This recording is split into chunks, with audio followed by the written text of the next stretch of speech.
tá?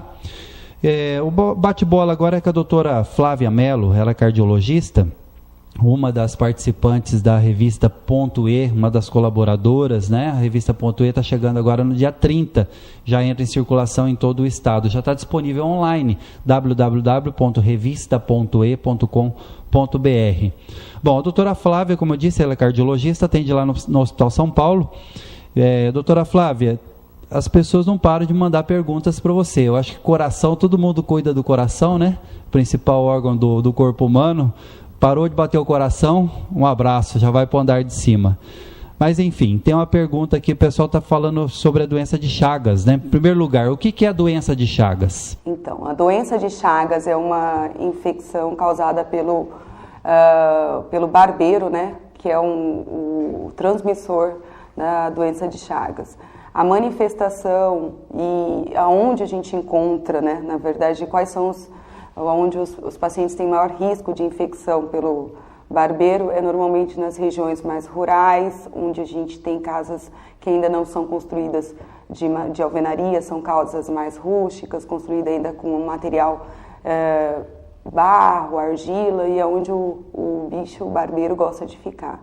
E quando o paciente se infecta, na verdade, isso normalmente acontece numa fase da adolescência, uma fase mais jovem. Então, é o paciente que provavelmente só vai descobrir a doença na fase adulta, depois dos 40, 50 anos. E quando desenvolve a doença de Chagas, o que o paciente sente? Então, o paciente, quando ele já tem uma doença de Chagas, né, desenvolvida, os órgãos acometidos são o coração, o esôfago e o intestino.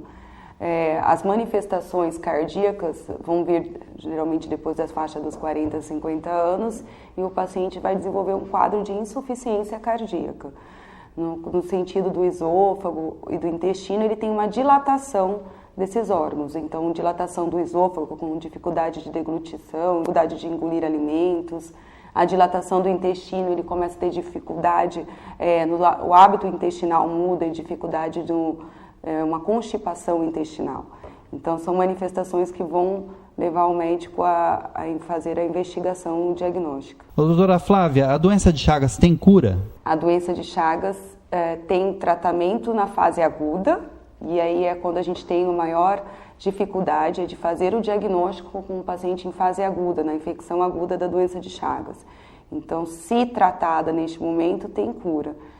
Quando a gente descobre a doença já com manifestações na sua fase crônica, aí já não tem mais tratamento para a doença de Chagas, e sim para as manifestações da doença. Então, aí a gente já vai tratar a insuficiência cardíaca, a gente vai tratar a dilatação do esôfago, do intestino, mas já não é cura. E esses exames de rotina, doutora Flávia, eles podem detectar a doença de Chagas?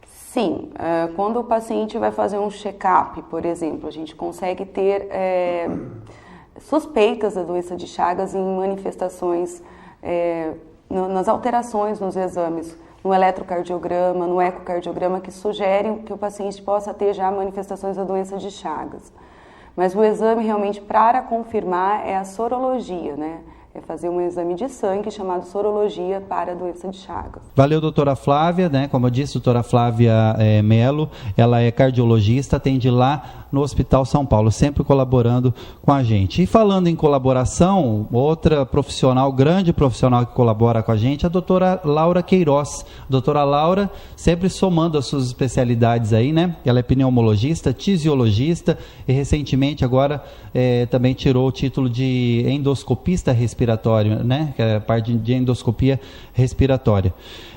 Enfim, doutora Laura, obrigado, viu, pela sua participação. Para quem não sabe, a doutora Laura atende lá no CMC, no Centro Médico Cacoal, e também no Hospital São Paulo. E tem uma perguntinha básica, importantíssima para você. O pessoal está mandando direto essa pergunta para a gente. Existe check-up do pulmão, doutora Laura? Existe check-up de pulmão, principalmente entre aqueles pacientes que têm história de uso de cigarro atual ou tem história pregressa, ou seja, já fumou, pacientes que trabalham em ambientes onde existe a exposição a gases, poeiras, principalmente poeiras finas, familiares de pacientes com doenças infecciosas respiratórias e pacientes que serão submetidos a determinados procedimentos cirúrgicos são os grupos onde se aplica melhor essa avaliação pulmonar, esse check-up pulmonar. Valeu, doutora Laura, pela sua participação. Lembrando que a doutora Laura ela é pneumologista, tisiologista e endoscopista respiratória.